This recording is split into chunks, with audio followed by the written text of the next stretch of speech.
오늘 말씀은요, 에베소서 5장 18절 말씀입니다.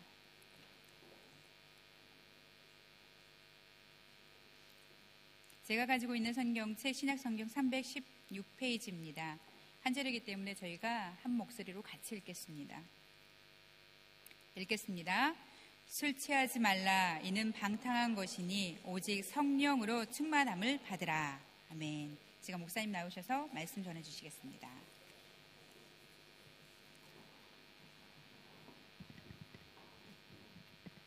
할렐루야. 네.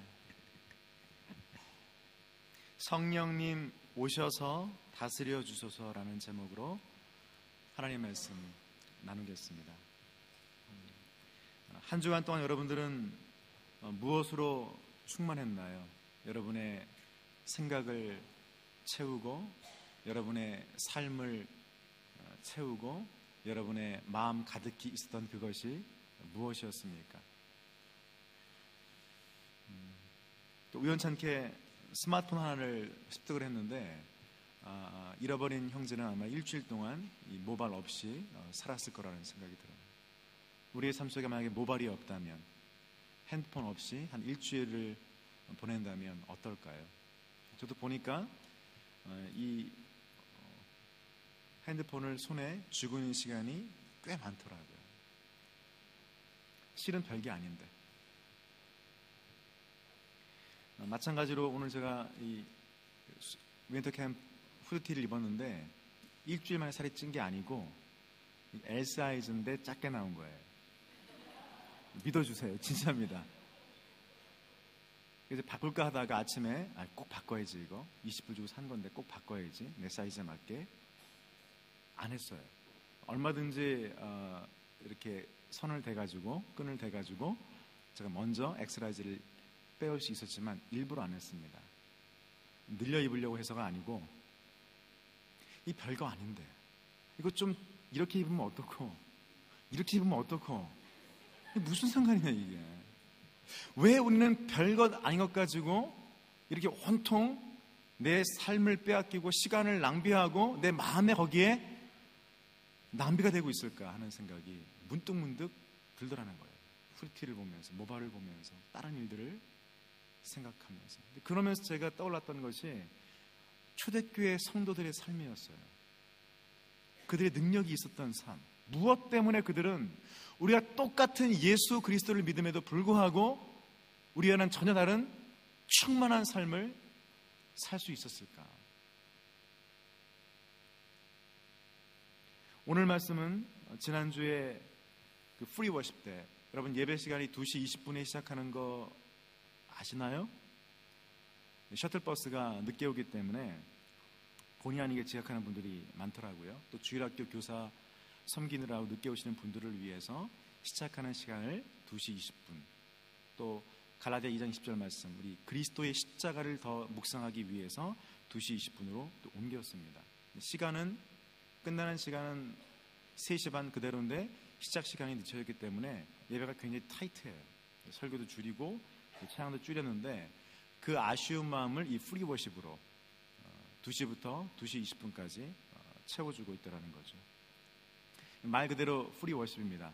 아무런 지침이 없어요. 이렇게 하라, 아니면 이런 제목 가지고 하라, 없고요. 일주일 전에 압니다. 아, 내가 오늘 인도하는구나. 감사한 건 일주일 전에 이야기해 주는데 한 명도 지금까지 당황하거나 아니면 불순종하지 않고 그냥 했어요. 무조건 순종했습니다. 찬양하고 기도하고, 작게 기도하기도 하고 크게 기도하기도 하고 무릎 꿇고 하기도 하고, 방언으로 기도해도 괜찮습니다. 불도 꺼드려요. 뭐 아랍어로 해도 괜찮고 불어도 괜찮고. 얼마나 은혜로운지 모릅니다. 이 프리 워십 때문에 저도 무릎 꿇고 기도할 때도 있고, 또 옆에서 우리 찬양팀 보면서, 또 우리 청중들 보면서 참 축복이다라는 생각이 들어요. 우리 시대에 이렇게 예배를 사모하는 젊은이들이 여전히 있구나. 그들과 함께 예배한다는 것이 얼마나 저에게 큰 기쁨인지 모릅니다. 지난주에 프리워십 때 우리 백송이 자매가 불렀던 Red Lane, 제가 알고 있는 곡이었지만 그 곡을 그렇게 오래 할 줄은 몰랐어요. Let it rain, let it rain, open the floodgates of heaven. 딱 두 문장인데 이걸 가지고 몇 분을 부르더라고요. 그래서 유튜브를 찾아보니까 유튜브에 10분 2초 너무 제 신기해서 링크를 걸어놨습니다. 여운이 오래 갔어요. 한 주간 내내 제 입안을 맴돌았습니다. 부르고 싶은데 부르면 느낌이 다를 것 같아서 부르지 못하겠는데 제 안에 정말 성령 충만에 대한 그런 사모함을 갖게 해주었어요. 한 주간 내내. 그 찬양 때문이었는지 한 주간 내내 성령님과 좀 깊은 교제를 사모하게 되었고, 또 마침 지난주 아침에 A.W. 토조 목사님의 이것이 성령님이다라는 책을 다시 한번 읽게 되었고, 설교를 준비하고 또 오늘 말씀을 가지고 기도하면서 어떻게 성령 충만을 받을 수 있는지, 또 그 전에 성령님은 어떤 분이신지에 대해서 곰곰이 묵상해보게 되었습니다. 오늘 두 가지 내용을 가지고 말씀드리고 도전하기를 원합니다. 첫 번째로, 성령님은 어떤 분이신가? 오늘날 성령에 대한 오해가 생각 밖으로 많습니다. 크게 두 가지 오해가 있는데요. 첫 번째는 성령님을 어떤 능력이나 기운으로 생각하는 것이죠. 굉장히 홀대하는 거예요. 이렇게 생각하면 시간이 지날수록 성령님을 내 마음대로 오라가라 할 수 있는 분으로 홀대할 수 있다는 거예요. 굉장한 신성모독이 아닐 수 없습니다. 무례한 일이죠. 여러분, 부모님을 오라가라 할 수 있습니까? 직장 보스를 오라가라 할 수 있습니까? 여기 프라임 미니스터를, 총리를 오라가라 할 수 있어요? 절대 그런 엄두를 안 대면서 성령님은 오라가라 할 수 있는 분으로 착각할 수가 있다는 거죠. 굉장히 무례한 거예요. 반대로 성령님을 멀리 계신 분, 너무 멀리 있고 너무 거룩한 분이어서 나하고는 도무지 교제할 수 없는 분, 감히 입도 뻥끗할 수 없는 분으로 여기는, 그것도 문제라는 거예요. 이제 더 이상 오순절에 성령 강림 사건과 같은 그런 기적 같은 일은 일어나지 않는다라고 단정 지어야 하죠. 본인이 하나님이야. 절대로 성령님은 이렇게 역사하지 않으셔. 기대하지 않습니다. 그렇게 기대하지 않기 때문에 힘을 잃게 되고 나도 모르는 순간에 영적인 무기력증에 빠지게 된다는 거예요. 아니에요, 여러분. 성령님은 멀리 계신 분이 아닙니다. 파라클라이토스, 내 곁에서 나를 돕는 분이라고 예수님은 분명히 말씀하고 있다는 거예요. 오늘도 그분은 일하십니다. 살아계십니다. 우리에게 오순절 성령 강림과 같은 놀라운 일을 할 수 있는 분이라는 거예요. 믿습니까, 여러분? 기독교 역사를 보면 이런 초자연적인 성령의 역사가 계속해서 있었음을 우리는 인정하고 기대하고 기도해야 한다는 거예요. 그럼 이렇게 우리가 기대해야 할 그분 성령님은 어떤 분이신가? 물어보면 답할 수 있습니까, 여러분? 시킬 것 같아가지고 제가 눈뜨면 못 보겠는데, 성령님은 어떤 분입니까? 누구입니까? 로이드 존스 목사님의 성령 하나님과 놀라운 구원이라는 책에 보면 중요한 전제가 있습니다. 성령님을 인격체로 간주해야 한다는 거예요. 이유는 뭐예요? 성경이 성령님에 대해서 itself라고 말하지 않고 himself, 인칭 대명사를 쓰고 있다라는 거예요. 또한 성부 하나님, 성자 예수님, 인격적인 존재로 표현하듯이 똑같이 성령님도 그렇게 인격적인 존재로 표현하고 있습니다.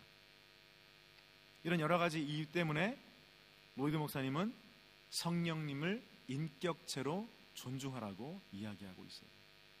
실제로 청교도들은 항상 예배 때마다 성령님을 존중합니다라고 인사했다고요. 우리처럼 굿모닝, 하와이 하지 않고 성령님을 존중합니다. I respect the Holy Spirit. 이게 왜 중요합니까? 성령님의 인성을 우리가 인정해야만 그분이 참된 하나님이라는 사실을 깨닫게 된다는 거예요. 그게 아니라 성령님은 어떤 기운이나 능력이나 뭐 다른 객체다, 우리가 잡을 수 없는 어떤 인격적이지 않은 그런 물질이다라고 생각하면 그분과의 개인적인 교제, 인격적인 만남은 불가능하기 때문이라는 이야기죠. 한마디로 이야기하면 성령님은 완전한 인성을 가진 분이신 동시에 완전한 신성을 가진 분이시기 때문에 예수님처럼 하나님이시라는 거예요. 그래서 저는 성령님을 성령 하나님이라고 부르기를 좋아합니다. 성령님은 성자 하나님, 성자 예수님과 똑같이 하나님이세요. 오직 기독교인들만 삼위일체를 믿는 거 아시죠? 이슬람도 유대교도 불교는 물론이겠고 삼위일체에 대해서 믿는 종교는 딱 하나, 기독교밖에 없다는 거예요. 성부, 성자, 성령을 믿는 이 기독교의 교리는 이단과 정통을 구분하는 가장 중요한 팩터 중에 하나입니다. J.I. 패커 목사님은 성령에 대해서 이렇게 이야기합니다.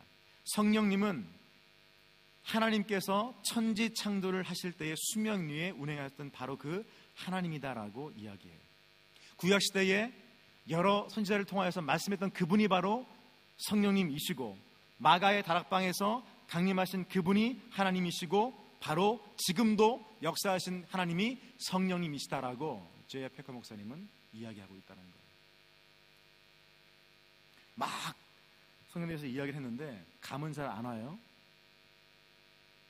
하지만 아까 말했듯이 성령님은 멀리 계신 분이 아니고 오늘도 내 곁에서 우리의 예배에 함께 하시는 분이라는 것을 모르는 예배자와 깨닫는 예배자의 결과는 천지차이라는 거예요. 다시 한번 강조합니다. 예수님께서 어제나 오늘이나 영원히 동일하신 분인 것처럼 성령님이 역시 어제나 오늘이나 영원토록 동일하신 분인 줄로 믿으시기를 바랍니다. 이것이 우리의 예배의 정말 중요한 핵심 중에 핵심이라는 거예요. 이 성령의 임재함이 없는 예배는 아무리 많은 꽹과리를 울리고 노래를 부르고 사람 모인다 할지라도 이벤트라는 거예요. 아무런 역사도 일어나지 않는 이벤트, 행사, 파티, 생일 파티, 그 끝.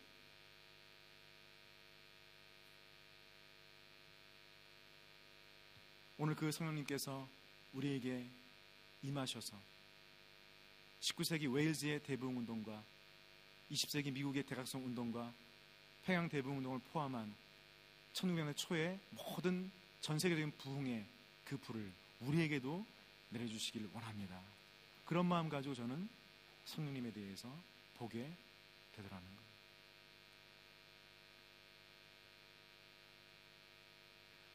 성령님이 누구신지 모르시겠다면 이것만 기억하십시오. 그분은 하나님이시고 그분은 예수 그리스도시고 그분은 우리 곁에 계시는 분이신 줄로 기억하시길 바랍니다. 오늘 우리가 보아야 할 두 번째 주제, 성령님이 누구신지를 살펴보았는데 더 중요한 것, 어떻게 해야 성령 충만을 받을 수 있는가? 이 말하기에 앞서서 우리는 성령 충만과 성령 세례라는 용어에 대해서 구분할 필요가 있습니다. 성령 충만과 성령 세례. 성령 세례는 한마디로 말하면 시작이에요. 우리가 기독교인으로서 신앙생활을 하게 되는 시작점이 바로 성령 세례입니다. 하나님과 동행하는 삶의 출발점이라는 이야기죠. 고린도전서 12장 13절 말씀을 보면 이렇게 이야기합니다. 성령으로 아니하고는 누구든지 예수를 주시라 할 수 없느니라. 성령이 아니면 그 누구도 예수님을 주로 고백할 수 없다는 거예요. 이 말은 그냥 입으로만 나 예수님 믿어, 나 교회 다녀. 우리 집 기독교 집안이야. 이 말이 아니에요. 종교란에 나의 종교는 기독교. 이 쓰라는 얘기가 아니에요. 정말 나의 인생의 주인으로 예수님을 인정하고 날마다 그분을 모시고 살아가고 있냐는 거예요. 오늘 하루도 내가 다른 것에 충만하지 않고 예수님으로 충만하고 지금까지 아침에 일어나서 눈을 뜰 때부터 지금 앉아있는 이 순간까지 가장 많이 고백한 분이 예수님이냐는 거예요. 그 사람만 그리스도인입니다. 이 일을 누가 하십니까? 오직 성령께서. 누구든지 성령이 아니고서는 예수를 주라 시인할 수 없느니라. 별거 아닌 게 아니라 내 신앙이 진짜냐 아니면 나는 껍데기 신자냐, 이걸 구분하는 굉장히 중요한 바로미터라는 거예요. 예수를 믿게 하시는 분은 바로 성령 하나님이십니다. 성령의 역사심 때문에 우리는 성경에 나와 있는 예수님을 나의 구주로 믿게 되는 거예요. 누가 죽은 사람이 사흘 만에 부활했다고 하면 믿습니까? 누가 홍해 갈라진 것을 믿습니까? 누가 병자가 나은 것을 믿습니까? 다 거짓말 같아요. 그러나 성령이 나에게 믿게 하시기 때문에 이런 성경에 나와 있는 기적 같은 이야기들이 믿어지더라는 거예요. 정확히 언제인지는 알 수도 있고 모를 수도 있지만 성령께서 나에게 예수를 주라 시인하게 하신 그날이 있는 사람만 그리스도인입니다. 반면에 성령 세례가 시작인 반면에 성령 충만은 과정입니다.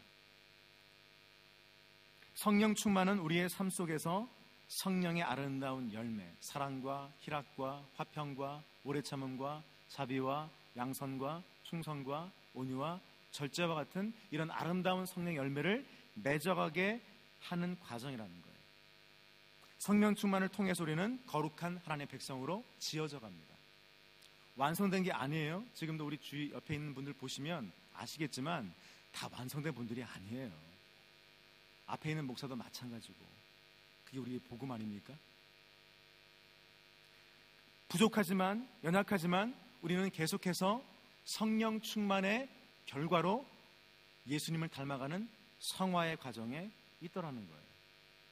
언젠가 주 앞에 설 그날 정말 흠도 없고 점도 없는 그 모습 가지고 우리 주님의 품에 안길 날이 온다는 거예요. 얼마나 기쁜 일입니까? 근데 이걸 누가 해요? 성령이 하신다는 거예요. 무엇을 통해서요? 성령의 충만을 통해서 이 일을 하루, 일주일, 1년, 10년 죽을 때까지 해나가신다는 거죠. 성령 세례는 평생 딱 한 번, 알 수도 있고 언제인지 모를 수도 있지만 딱 한 번 일어나는 단회적인 사건이라면 성령 충만은 오늘도 일어날 수 있습니다. 날마다 일어날 수 있습니다. 우리 평생 성령의 충만을 주시겠다고 약속하시는 거예요. 그리스도인은 이 땅에 사는 동안 계속해서 성령의 충만을 받아야 합니다. 다른 말로 하면 성령의 충만이 없다면 나는 그리스도인이 아닐 가능성이 있다는 거예요. 구원받지 못할 가능성이 있다는 거예요. 지옥에 갈 수도 있다는 거예요. 위협이 아니고 우리 안에 있는 한 사람도 오늘 성령 충만에 대해서 무관심하는 영혼이 없게 되기를 바랍니다. 이런 전제를 가지고 성령은 어떤 분이시고 또 우리가 성령 세례와 성령 충만이 어떤 것인가를 전제를 갖고 다시 한번 오늘 본문을 보시길 바랍니다. 한번 읽어볼까요? 잠도 깨우는 겸. 제가 재웠어요. 알아요. 재운 사람이 깨워야죠. 에베소 5장 18절 말씀 같이 읽습니다. 시작. 술 취하지 말라. 이는 방탕한 것이니 오직 성령의 충만을 받으라. 묻습니다. 어떤 느낌이 드십니까? 술 취하지 말라. 이는 방탕한 것이니 오직 성령의 충만을 받으라. 사실 오늘 설교 안 하고 이거 딱 읽고 계속 기도하려고 했어요. 왜냐하면 설마 이거를 이해 못하는 성도가 있을까? 술 취하지 말라. 해석해야 됩니까? 왜냐하면 이건 방탕한 거다. 너 인생을 망친다. 이걸 설명해야 알아요? 마지막으로 오직 성령의 충만을 받으라. 이걸 말해야지 이해할 수 있나요? 설마? 이미 설교 끝난 거예요. 그러니까 한번 읽고 우리 계속 기도합시다 라고 할까 하다가 이게 직업이니까 또 한 주 설교해야지 사례가 나오는 건 그건 아니지만 하여튼 직업이니까 좀 보태는 거예요. 굳이 이것을 설명하지 않아도 우리는 압니다. 술 취하지 말라. 얼마나 준엄한 명령인지 알아요. 오늘 이 자리에서 목사님 술 취하지 말라고 했지 마시지 말라고 하지는 않았잖아요. 이런 사소한 시비를 걸지 마시길 바라요. 나는 안 취하고 술을 마실 수 있다. 장담할 수 있나요? 자기를 속이는 거예요. 평생 한 번도 술 취한 적 없습니까? 그런 분도 있겠죠. 술을 입에 드신 분은 알겠지만 결코 그럴 수 없다는 거. 어떻게 술 안 취하고 술을 마십니까? 게다가 술 취하면 우리의 인생을 어떻게 한다고요? Will ruin your life. 너의 인생을 망친대요. 단순한 디버처리가 아니라 방탕함이 아니라 너의 인생을 망하게 한다. 이게 술 취함의 열매예요. 술은 언제 쓰는 겁니까? 약에 쓰는 거예요. 예수님 당시에 술 마실 수 있는 물이 없었기 때문에 포도주를 음료로 했습니다. 많이 먹지 않았어요. 취할 때까지 안 마셨습니다. 반주 한 잔? 이게 아니에요. 요리로 썼고 갈증을 가시기 위한 음식으로 썼습니다. 정말 먹고 싶으면 끓여 드세요. 알코올 날아가게. 그럼 와인 아닐지 모르지만 무슨 말 하는 겁니까? 너의 인생에 술이 당신을 지배하는 시간을 단 1초도 갖지 말라는 얘기예요. 왜 술 같은 것에 너의 인생을 낭비하냐는 거예요. 술 마시면 어때요, 여러분? 이거 왜 여기로 물어보죠? 술을 왜 마셔요? 다 이유가 있습니다. 고민을 잊기 위해서, 두려움 때문에 고백을 자매에게 해야 되는데 안 돼. 이게 술의 힘을 빌어서 꽃을 바치면서 사랑합니다. 정상이에요? 그런 형제를 원해요? 평생 후회할 날이 온다는 거예요. 술 취하지 말라. 이는 방탕한 것이니 오직 성령의 충만을 받으라. 두 개의 동사가 나옵니다. 술 취하지 말라. 그리고 오직 성령의 충만을 받으라. 피해갈 수 없어요. 준엄한 명령입니다. 와인 한 잔 마시고 안 마시고 문제가 아니에요. 너의 삶의 주인이 지금 술이냐는 거예요. 정말 오직 성령의 충만만을 구하고 있냐는 거예요. 그거면 다 되냐는 거예요. 여기에 우리가 분명히 Yes, God! 이라고 답할 수 없다면 이미 우리는 in divorce, 방탕함 속에 있다고 말해도 틀리지 않습니다.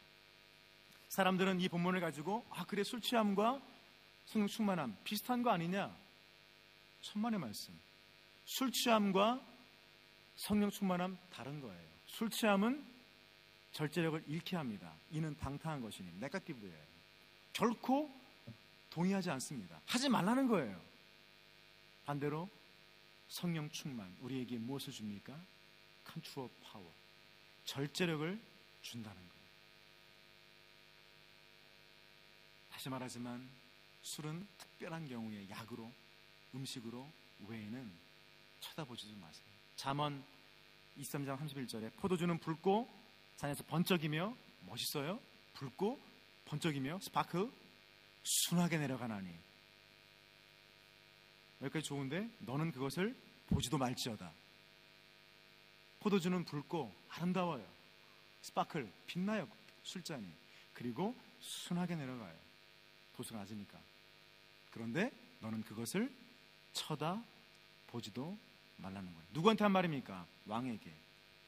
당신이 정말 왕 같은 그리스도의 사람으로 살기 원하신다면 쳐다보지도 말라는 거예요. 누구에게 술을 줘요? 그 다음 6절에 독주는 비어 죽게 된 자에게, 포도주는 근심하는 자에게 줄지어다. 평생 근심과 죽을 것 같은 삶을 살고 싶으면 술로 만족하십시오. 괜찮아요. 술 마셔도 천국 가는데 아무 지장 없습니다. 오해하지 마시고, 목사가 술 먹으라고 해서 이렇게 하면서 오늘 팀 모임 끝나고 저 스트라 같은 데 가가지고 오늘은 독주 아니고 포도주 이렇게 하지 마시고, 오해하지 마세요. 술 먹는 게 구원과는 전혀 관계가 없지만 우리의 삶의 능력을 빼앗아 간다는 거예요. 거룩함을 훼손한다는 거예요. 왕 같은 제사장으로 살 수 있는 그리스도의 젊은이들을 토하고 취하고 엉뚱한 소리하고 다시는 쳐다보기 싫은 얼굴로 바꿔주는 것, 그것이 와인과 비어라는 거예요. 제 얘기가 아니라 잠언 말씀. 요약하면 와인은 우리를 짐승으로 만들고 성령은 우리를 성자로 만듭니다. 결정은 여러분이 달립니다. 그래서 바울은 성령 충만을 받으라, 오직 성령의 충만을 받으라, 이것밖에 없다라고 말하기 전에 술 취하지 말라고 경고합니다. 방해가 되니까. 술 취하면서 성령 충만할 수 없으니까. 술 취하면서 기도의 마음이 안 생기니까. 술 취하고 말씀을 읽고 싶은 마음이 안 생기니까 경계하고 있는 거예요.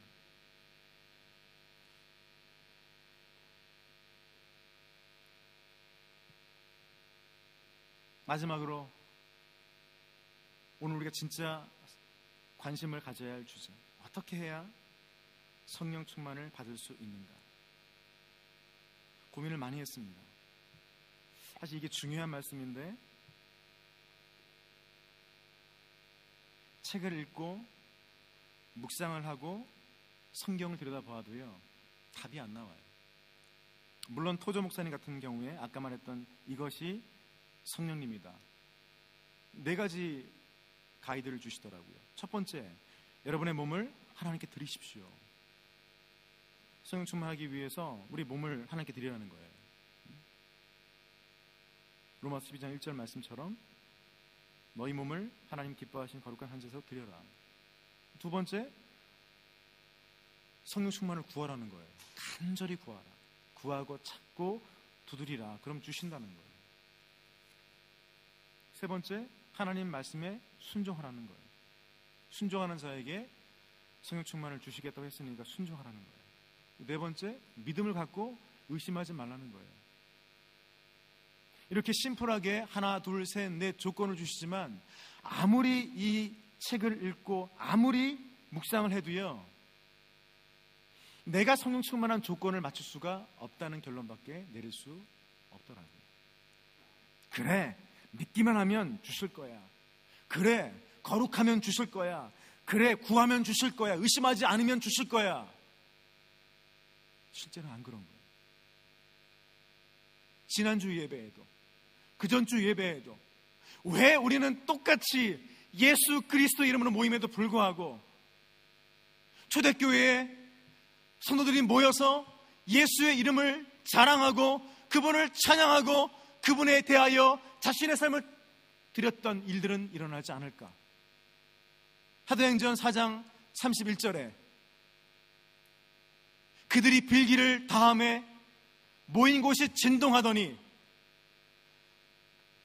거기 모인 사람들이 다 성령의 충만을 받고 담대히 예수의 이름을 증거하니라.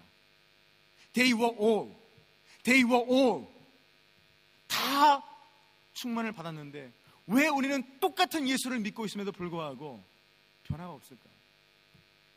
왜 우리의 예배는 성령 충만이 아니라 두름 충만일까? 왜 우리의 예배는 거룩 충만이 아니라 방탕함의 충만으로 갈 때가 있을까? 왜 우리의 예배는 능력 충만이 아니라 무기력함으로 그저 예배를 때우는 정도로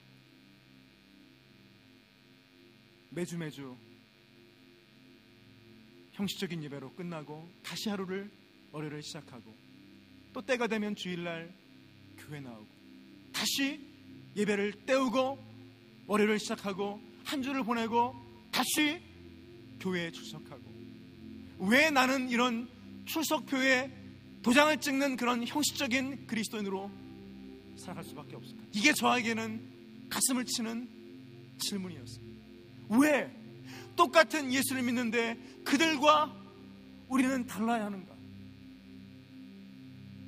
왜 우리도 기도하고 그들도 기도하는데 그들은 빌기를 다음에 있던 모든 사람들이 다 성령의 충만을 받고 담대히 자기 목숨을 걸고 예수를 증거했는데 왜 우리는 여전히 우리 인생의 문제들, 삶에 치여서 근심하고 두려워하고, 심지어는 술 취하지 말라고 했는데 술만 안 취하면 된다는 그런 얄팍한 계산을 가지고 각종 중독에, 게임과 컴퓨터 게임과 도박과 하나님 기뻐하지 않는 모든 것들과 그 무엇보다 자신을 파멸로 끌어가는 그 악한 죄 가운데에 나를 그대로 방치하고 있을까?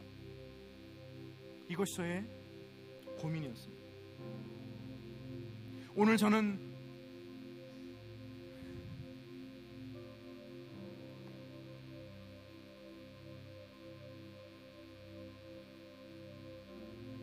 성령님께 간구합니다. 주님, 우리에게도 이런 충만을 허락해 주시옵소서. 조건 4개가 아니라 5개, 10개, 100개를 다 돼도 우리의 것으로는 불가능하오니 성령님 임하시옵소서. 이 자리에 있는 모든 영혼들이 술 취함을 갈망하는 것이 아니라 성령의 충만을 간절히 구하고 내 인생에 오직 이것만이 살 길입니다. 성령님 나를 다스려 주시옵소서. Let the Holy Spirit fill me and control me. 나에게 충만하게 임하여 주시고 내 인생을 다스려 주시어서 이 모든 인생의 문제로부터 나를 해방시켜 주시옵소서. 모든 죄의 문제로부터 나를 풀어주시옵소서. 이런 갈망이 생기기를 바랍니다. 이것만이 살 길입니다. 이것만이 우리가 해야 할 일입니다. 그러므로 우리 함께 기대합시다. 웨일즈에 있었던 그 부흥을 기대하고 미국을 휩쓸었던 그 부흥을 기도하고 1907년에 여러분의 할아버지와 할머니가 경험했던 그 평양에서의 대부흥의 불길을 기대합시다. 그때에 우리의 가정이 살 수 있습니다. 그때에 우리의 교회가 살 수 있습니다. 그때에 우리가 있는 공동체와 이 나라와 조국과 우리의 영혼이 살 수 있음을 인정하시고 다른 것에 마음을 뺏겼던 모든 죄악과 방탕함과 멸망의 길을 끊고 당장 끊고 성령의 충만을 구하시기를 바랍니다. 기도합시다.